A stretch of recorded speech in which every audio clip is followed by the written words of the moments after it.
إن الحمد لله والصلاة والسلام على رسول الله أما بعد فأعوذ بالله من الشيطان الرجيم بسم الله الرحمن الرحيم ولا تقف ما ليس لك به علم صدقت يا ربنا اللهم صل على سيدنا مولانا محمد وعلى آل سيدنا এখানে কিসের গল্প করে তাড়াতাড়ি জানা কিন্তু যান। জীবনে যত প্রেম আছে করে যায় নবীজির তরে সবটুকু দিয়ে দেব তাই বিনিময় শাফাত যদি তার পাই বসে যাবে জীবনে যত ব্যথা ভার বালাগল ওলা বিকামালিহি কাশাফাত দুজা বিজামালিহি হাসনাত জামিউ খিসালিহি সাল্লু আলাইহি ওয়া আলিহি। আলহামদুলিল্লাহ। এখান থেকে বললাম চলে যান। কি কর কি ফরিদপুর জেলার সদর থানার অন্তর্গত নূর ফাউন্ডেশন জামিয়া ইসলামিয়া মাদ্রাসার উদ্যোগে মহাবিশ্ব আমাদের মনিব আমাদের মালিক মহান রব্বুল ইজ্জাত আল জালালের মুখে পবিত্র বাণী কোরআনে কারীম তাফসীরুল কোরআন মাহফিলের স্বনামধন্য সভাপতি বিশিষ্ট আইনজীবী শ্রদ্ধাভাজন ব্যক্তিত্ব জনাব অ্যাডভোকেট মোহাম্মদ মতিউর রহমান নিজামী আতাল্লাহু উমরাহু ওয়া বারাকাল্লাহু ফি হায়াতি বলেন আমিন। নামটা দেখে আরো দোয়া করতে মনে চাচ্ছে। ওয়ারফা'না লাকা যিকরাক আল্লাহ তার সম্মান মর্যাদা মাওলানা মতিউর রহমান নিজামী আল্লাহ রাব্বুল আলামিন তার এই গোলামকেও যেন তার মতো কবুল করে।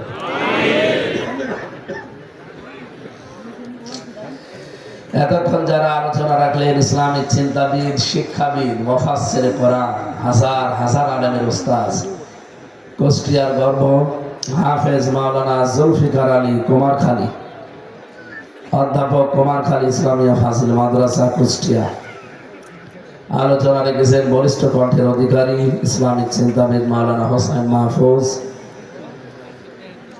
আরজ বাজারে যিনি আছেন মুফতি ফজলুর রহমান অত্র মাদ্রাসার সম্মানিত মুহতামিম মঞ্চে বসা ওলামা হযরত সামনে বসা মুসলমান ভাইরা পর্দার আড়ালের সম্মানিতা মা এবং বোনেরা প্রশাসনের ভাইরা প্রাণ প্রিয় ফরিদপুরবাসী আল্লাহর দরবারে শুকরিয়া জানাচ্ছি যিনি আমাদের সুস্থ রেখেছে। শরীর সুস্থ না থাকলে কিছুই ভালো লাগে না, এই যে আমার ভালো লাগছে না। সুতরাং যিনি সুস্থ রাখলেন ওয়াইদা মারিদুতু ফাহুয়া ইয়াশফিন আমাদের জাতির পিতা হযরত ইব্রাহিম আলাইহিস সালাম এটা শিখিয়েছেন যে আমি যখন অসুস্থ হই আমাকে সুস্থতা দান করেন ওই আল্লাহ। অন্য কারো ক্ষমতা আছে না। ঔষধ এটা ওসিলা। আমি যদি সারা দুনিয়ার ঔষধ সব খেয়ে ফেলি আল্লাহর হুকুম যদি না হয় কিয়ামত পর্যন্ত আপনি সুস্থ হতে পারবেন না। সুতরাং সুস্থতা অসুস্থতা এটা আল্লাহ নিজের হাতে রেখেছে। আমি সহ যারা অসুস্থ আছি আল্লাহ আমাদেরকে শেফায়ে কামেলা আজেলা দান করুন। শুকরিয়া আদায় করি আল্লাহর দরবারে যারা আমরা এখানে আসতে পারলাম। হাজার হাজার মানুষ এই জেলায় বাস করে, সবাই আসতে পারে না। কোরআনে কারীম আল্লাহ তাদের জন্য নিয়ামত বানিয়েছেন। কুল বিফাদলিল্লাহি ওয়া বিরহমাতিহি ফাবিযালিকা ফালইফরাহু হুয়া খায়রুম মিম্মা ইয়াজমাউন। তাম পৃথিবীতে যা আল্লাহ দিয়েছেন মানুষকে, সবচাইতে দামি এবং উত্তম সম্পদ দিয়েছেন কোরআন। 850 কোটি মানুষ এই দুনিয়ায় এখন বাস করে, মাত্র আমরা 210 কোটি মুসলিম। 4টা অর্থ হয় এখানে সল্লুল মানে রহমত নাযিল করা। হে আল্লাহ, তুমি রহমত নাযিল করো আলা মুহাম্মদ, মুহাম্মাদের উপরে। সহসায় যেন আল্লাহ আমাদের প্রশ্ন ছুড়ে দিচ্ছেন, হে ফরিদপুরবাসী, আমার মুহাম্মাদের উপরে যে আমি রহমত নাযিল করব, কে এই লোকটা? আমরা কিন্তু কোনো পরিচয় আগে বলি না, সবাই এক বাক্যে জবাব দিয়েছি, সাজ্জিদিনা, তিনি আমাদের নেতা। তিনি আমাদের নেতা। বলেন বলেন কেন আপনি অন্য কোন শব্দ না নিয়ে সাজ্জিদিনা বলতে গেলেন? কারণ নেতৃত্বের এই শব্দটা, এটা শুধু দুনিয়ার সাথে সম্পৃক্ত না, এটা আখিরাতের সাথেও সম্পৃক্ত। নেতা হতে হলে নবীজির 5টা গুণ আমার আল্লাহ তাকে দিয়েছিলেন, যে নেতা সারে তারে নেতা মানা যাবে না। পৃথিবীতে কেউ যদি নেতৃত্ব দিতে চায়, মাস্ট বি, তার ভেতরে 5টা গুণ থাকাই লাগবে। 1 নম্বরে সে লোকটা জ্ঞানী হবে এবং সুঠাম দেহের অধিকারী হবে। আপনি এই আয়াতটাকে আমি বানিয়ে বলছি, সূরা বাকারা 2 নম্বর পারা 19 নম্বর পৃষ্ঠা 12 নম্বর 14 নম্বর লাইনে আছে, দেখবেন 247 নম্বর আয়াতের শেষের দিকে। قال إن الله اصطفاه عليكم وزاده بسطة في العلم والجسم। রব্বুল আলামিন বলেন, এই পৃথিবীতে যে মানুষগুলো জ্ঞান অর্জন করে আর যে মানুষগুলো শক্তিশালী, তাদেরকে আমি আল্লাহ মনোনীত করেছি নেতৃত্বের জন্য। এটা একটা মুসলিম দেশ, 96% মুসলমান আমরা এখানে আছি। আমাদের যারা নেতৃত্বে আছে, দেখেন তো শরীরের শক্তি কি অবস্থা। আপনি রওশনের সাথে কোথায় ধরেন, ওরা মনে হয় ঠেলা মারা লাগবে না, এমনি উড়ে যাবে। হিরো আলমের কথা ধরেন, আর জ্ঞানের যে বহর, এমন এমন নেতা, জাতীয় নেতার উপাধি পেয়ে গেছে, ওর যদি পেটে বোম মারেন, কোরআন শব্দের অর্থ কি বলতে পারবেন? এখানে আমরা দেখি অনেক মানুষ আন্দাজে ফতোয়া দেয় যে কোরআনের সাথে রাজনীতির কোনো সম্পর্ক নেই। আপনি জানবেন কি করে? আমার এই ছোট্ট মাথার ভেতরে কোরআনে রাজনীতি আছে এরকম আয়াত পেয়েছি 918 জায়গায়। আরো যারা বড় বড় মাথা আছে এরকম এনাদের তো আরো বেশি পাওয়ার কথা। আমি যদি 918 জায়গায় পাই, তাহলে রাজনীতি করে যারা কোরআন দিয়ে, তারা তো আরো বেশি পেয়েছে। আর আপনি কোরআনের রাজনীতিতে নেই, আন্দাজে ফতোয়া দিয়ে দিলেন। জ্ঞান যদি থাকতো আপনি কথা বলতে পারতেন না। আমি যে আয়াত পড়েছিলাম প্রথমে, ওয়ালা তাকফু মা লাইসা লাকা বিহি ইলম ইন্নাস সামআ ওয়াল বাসারা ওয়াল ফুআদা কুল্লু উলাইকা কানা আনহু মাসউলা। সূরা বনী ইসরাঈলের 36 নম্বর আয়াতে আল্লাহ জানিয়েছেন, সাবধান, যে বিষয়ে জ্ঞান নেই কথা বলবা না। এ ফতোয়া কার? অথচ বাংলাদেশে আমরা দেখি যে বিষয়টা জানি না, ওইটা আরো বেশি করে বলে। এদেশে এমনও জাতীয় নেতা তকমা পেয়েছে, কোনটা জানাজার নামাজ, কোনটা ঈদের নামাজ ছাপা তাও জানি না। আগামীকাল ঈদুল আজহা, জানাজার নামাজ সকাল 9টায় হবে। আমি কি বেশি বলে ফেললাম? তাহলে এখন থেকে আমরা এই আয়াত দ্বারা প্রমাণ পেলাম, নেতা হতে হলে, নেতৃত্ব দিতে হলে তার শক্তি লাগবে। 2 নম্বরে তার ইলম লাগবে। কথা বলেন এখানে।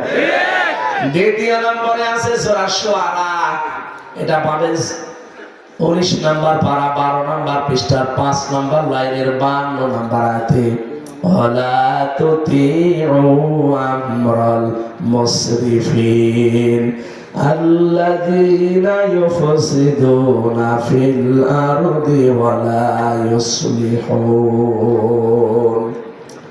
আল্লাহ পাক বলেন তাদের অনুসরণ করা যাবে না দুনিয়ায় যারা ইসরাফ করে। ইসরাফ মানে অপচয় করা, অপব্যয় করাকে ইসরাফ বলে। 2 নম্বরে দুনিয়াতে যারা বিশৃঙ্খলা তৈরি করে, ফাসাদ সৃষ্টি করে, সংশোধনের জন্য যাদের কোনো ভূমিকা নেই। এখানে আয়াতে আল্লাহ 3টা কথা জানিয়েছেন। তাহলে সামনে নেতৃত্ব দিতে পারবে তারা যারা দুনিয়াকে সংশোধন করতে চায়, ফাসাদ বিশৃঙ্খলা যারা তৈরি করতে চায় না, আর যারা অপচয় করে না, এদের নেতৃত্ব মেনে নেওয়া লাগবে। আমি কি আজগুলো সব এখন তৈরি করছি? বাড়িতে খালি মিলিয়ে দেখবেন আপনার জীবন, আশা করছি এদিকে ঝুঁকে আসবে। 3 নাম্বারটা বলছি এবার। রব্বুল আলামিন বলেন যারা জালেম হবে এদের জন্য নেতৃত্ব দেওয়া জায়েজ নেই। সূরা বাকারা 124 নম্বর আয়াতের মাঝের অংশে আছে, ক্বালা ইন্নী জাইলুকা লিন-নাসি ইমামা। হযরত ইব্রাহিম আলাইহিস সালাম এটা মোজারে বর্তমান ভবিষ্যৎ, প্রেজেন্ট ফিউচার।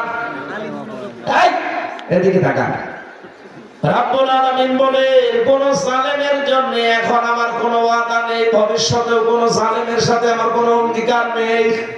এই আয়াত দ্বারা প্রমাণ হয় ইব্রাহিম নবীর সন্তান যারা দাবি করে কিয়ামত পর্যন্ত তারা নেতৃত্ব দিতে পারবে, কিন্তু জালেম যারা তাদের নেতা হওয়া জায়েজ নেই। অন্তত 15.5 বছরে যারা ছিল এরা যে জুলুম করেছে ওয়াজ করা লাগবে। তো আমি প্রমাণ আপনারা দেখতে পাচ্ছেন। 3টা বছর আমার ফাঁসির কন্ডেম সেলের ভেতরে শয়তান রয়ে গেছিল। শরীর যে ওর পর থেকে দুর্বল হওয়া আরম্ভ হয়েছে, এখনো আমি স্বাভাবিক না। কত পাওয়ার ঔষধ চলছে, কত ডাক্তার আর দেখাবো। বাংলাদেশ সহ সিঙ্গাপুর সহ মালয়েশিয়া সহ কত জায়গা দেখালাম।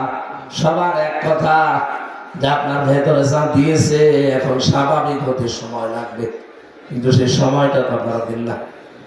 বাড়ি যে হাত ধরে পড়ে থাকে যে যাওয়াই লাগবে, হিসাবে করবো। এই জন্যই তো মন মতো কথা বলতে পারছি না আমার ভাইরা। তাই আয়াত থেকে যেটা প্রমাণ পেয়েছি সামনে যেন কাজে লাগাতে পারি, কোন জালেম নেতা হতে পারবে না। আমরা কিন্তু অনেকেই 5 তারিখের পর থেকে অনেক নতুন জালেম দেখতে পাচ্ছি। সাদাবাজি করা এটা জুলুম না? কথা বলেন না কেন? ছিনতাই করা এটা জুলুম না? ডাকাতি করা এটা জুলুম না? কালকে আমি নাটোর থেকে পাবনার এই রাস্তায় ডাকাতের কবলে পড়েছিলাম, কিন্তু আমার মনে হয় 8-10 মিনিটের কারণে আল্লাহ আমারে বাঁচিয়ে দিয়েছে। মানে এসেই দেখি গাড়ি ব্রেক করা, গাছ ফেলা, ওরা কাজ মাছ করে মনে হয় চলে গেছে। তারপরে আমরা ঢুকেছি। আর একটু আগে আসলে আমারও খবর ছিল। কিছু না কিছু হলে অন্তত মোবাইল গুলো তো নিয়ে নিত, বলতো হুজুর দোয়া করি। জেলে যাওয়ার আগে 19 সালে সেদিন পাবনা থেকে লালন ব্রিজ পার হয়েই কেবল মাঠের ভেতরে আর দেখি গাছ ফেলে রেখেছে, গাড়ি থেমে গেল। ড্রাইভার আমার বলছে হুজুর মুখ বের করেন, আপনাকে দেখলে হয়তো ওদের দয়া হতে পারে। ওরা মুখ বের করে দেখছি, বলছে যা আছে দিন। আগে তো ভালো ছিলাম, সবগুলো নিয়ে নেওয়ার পরে বলছে হুজুর চলে যাচ্ছেন, ভাড়া ভাড়া কিছু আছে, কুষ্টিয়া যেতে তো তেল মেল লাগবে, কিছু নেবেন না? তেলও তো নেওয়া লাগবে। শেষে 500 টাকা বের করে বলছে যে তেল কিনে চলে যান, বেশি দূর নেই। ড্রাইভার আমার বলছে হুজুর ডাকাত হলো, ইমানদার ডাকাত, ইমানদার ডাকাত।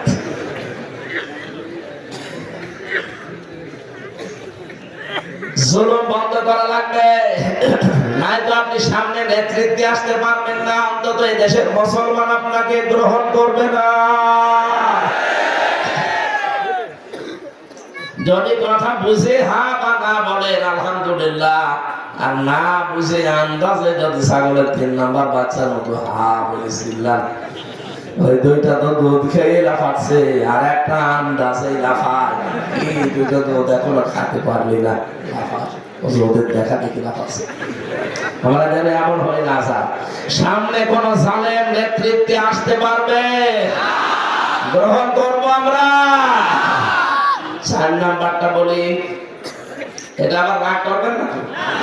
আমি পড়ে এসেছি এই জন্য বলছি, মানবেন না মানবেন ওটা আপনার বিবেকের বিষয়। আমার বলতে কথা নেই, আমি বলবো, আপনি মানা করলো আমি বলবো। এটা সূরা নিসা 5 নাম্বার পারা 2 নাম্বার পৃষ্ঠার 11 নাম্বার লাইনের 34 নাম্বার আয়াতে পাবেন। আর রিজালু কাওয়ামুনা আলান নিসা। রব্বুল আলামিন বলেন, নেতৃত্বে আসবে যারা, তারা পুরুষ হওয়া লাগবে, মহিলা নেতা হতে পারবে না। লা ইয়াফলিহা কওমুন, নবীর হাদিস আছে লা ইয়াফলিহা কওমুন। ইফলিহ এটা মজারে, বর্তমান ভবিষ্যৎ প্রেজেন্ট ফিউচার। মজারের আগে যদি লাম আসে বাংলা অর্থ দাঁড়ায় জীবনেও হবে না। গ্যারান্টি কিন্তু হামজা দেয়নি, দিয়েছে রাসূলুল্লাহ। তার জীবনে কোনদিন মিথ্যা পাওয়া গেছে? সেই রাসূলুল্লাহ বলেন লা ইয়াফলিহা কওমুন, ওই জাতি কখনোই সফল হতে পারে না যে জাতির দায়িত্বে আছে কোন মহিলা। আমার মনে হয় 54 বছরে আমরা সফল হতে না পারার পেছনে এটা একটা কারণ। আমেরিকাকে অনেকে আমরা চর্মচোখে সফল দেখি, ওরা সাথে মাতাল হলো তাহলে ঠিক আছে। ট্রাম্পের মতো একজনকে ওরা বানিয়েছে, কিন্তু কমলা হ্যারিসকে দায়িত্ব দেয়নি। আপনি ওদের কাছ থেকে সব নেন, ওদের পোশাক আশাক নিয়েছেন, ওদের চুলের কাটিং নিয়েছেন, এটা নিতে পারেন না। ওরা শত শত বছর আজ পর্যন্ত কোন মহিলাকে নেতা বানায়নি। আর আপনি ওখান থেকে সব নেবেন, শুধু এটা নেবেন না, এইটাও সামনে নেওয়া লাগবে। কোন মহিলা আমাদের নেতা হতে পারবে? আরো জোরে।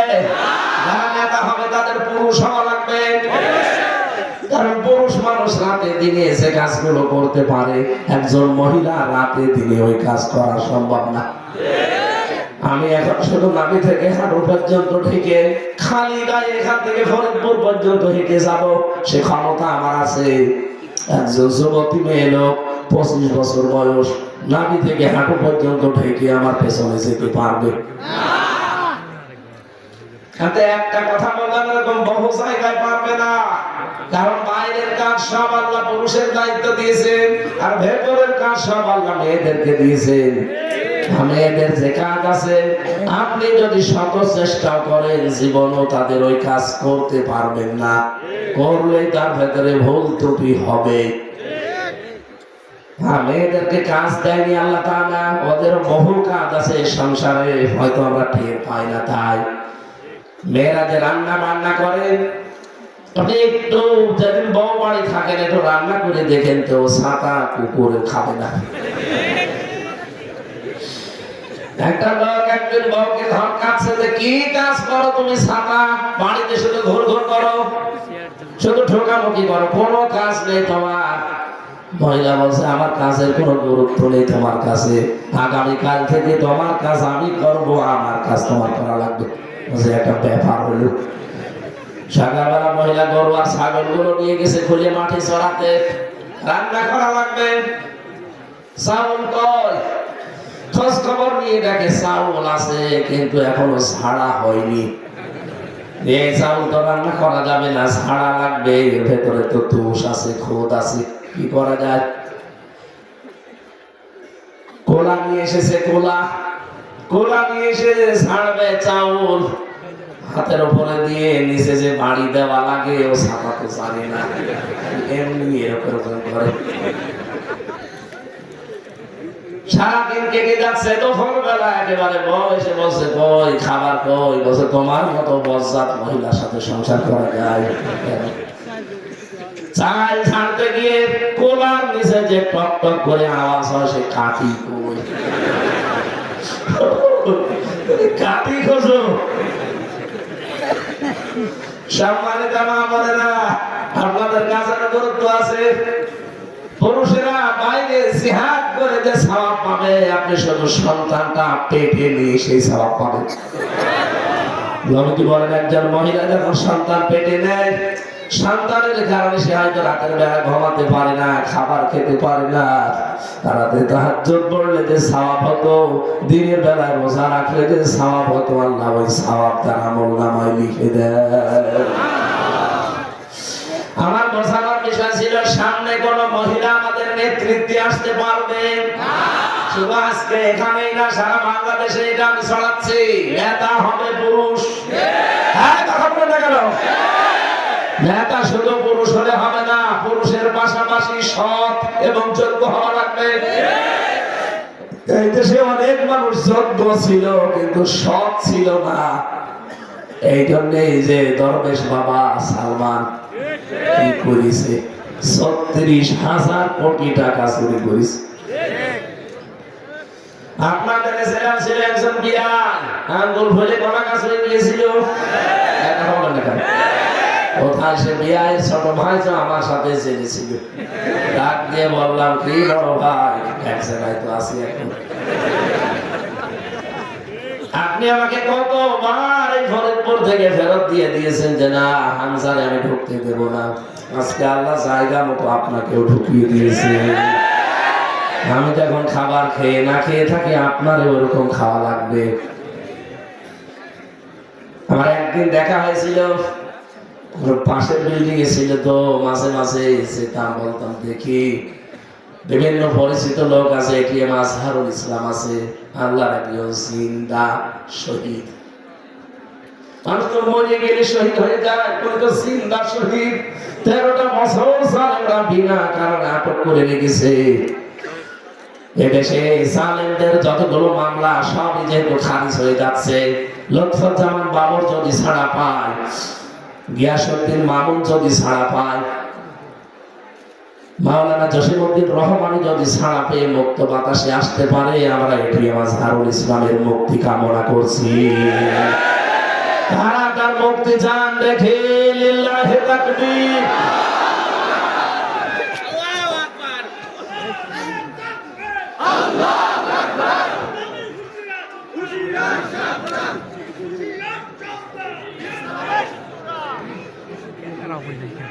আলহামদুলিল্লাহ।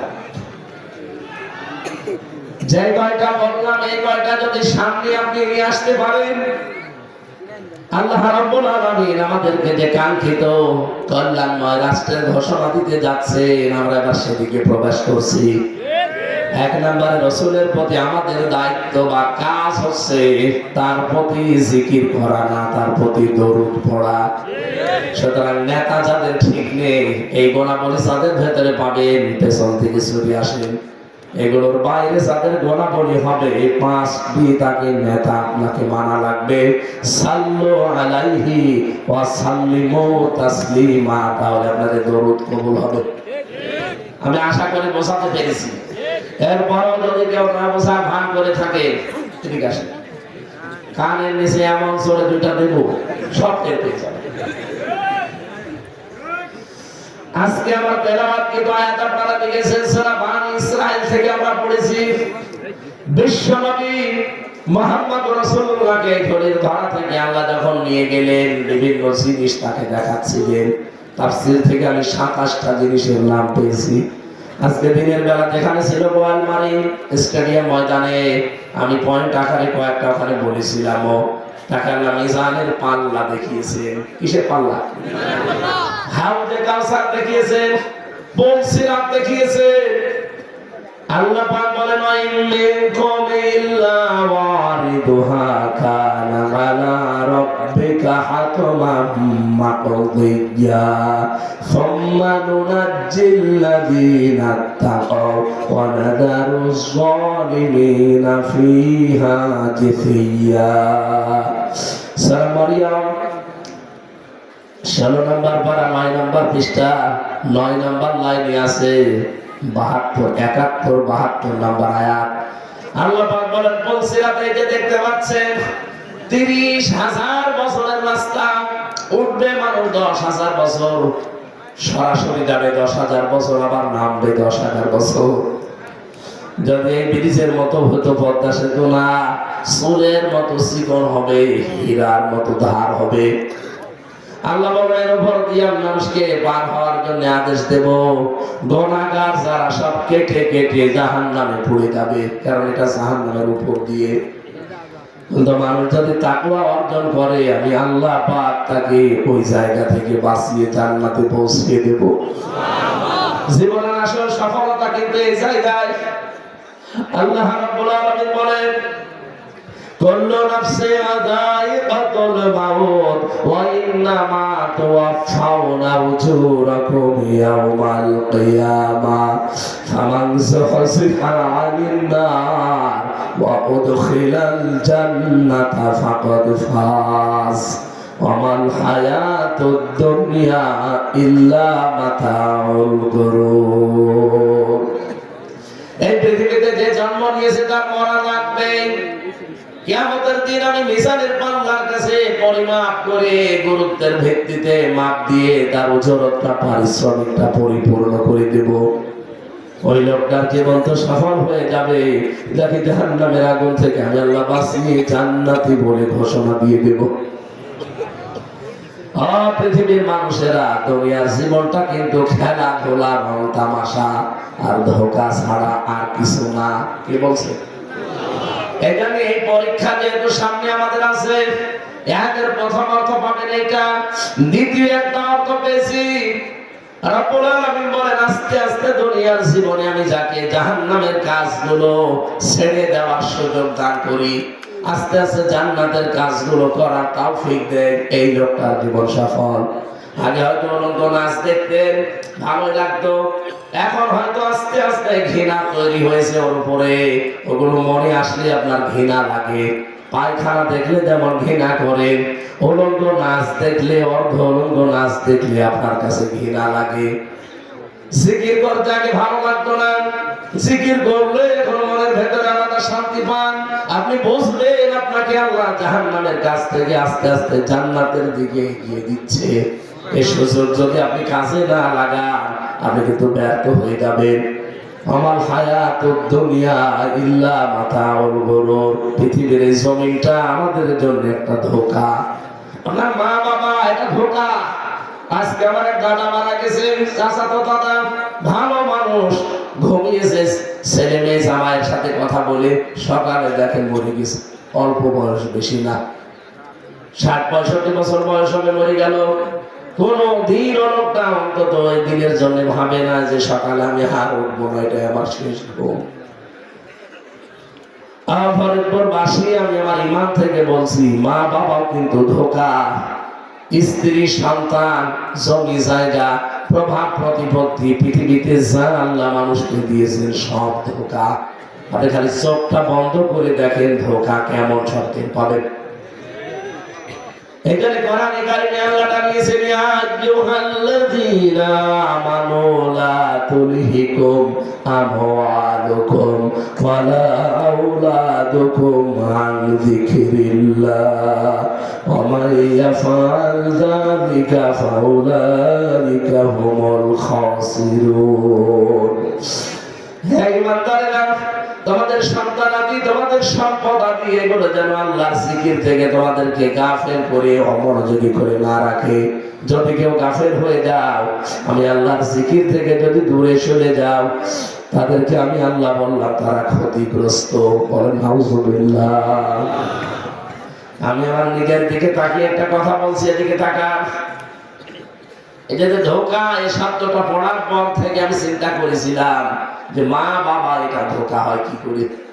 এত ভালোবাসা দেয় তারা আমাদেরকে, স্ত্রী এত মহব্বত করে, এত প্রেম মায়ালোক করে, সে আবার ধোঁকা হয় কি করে।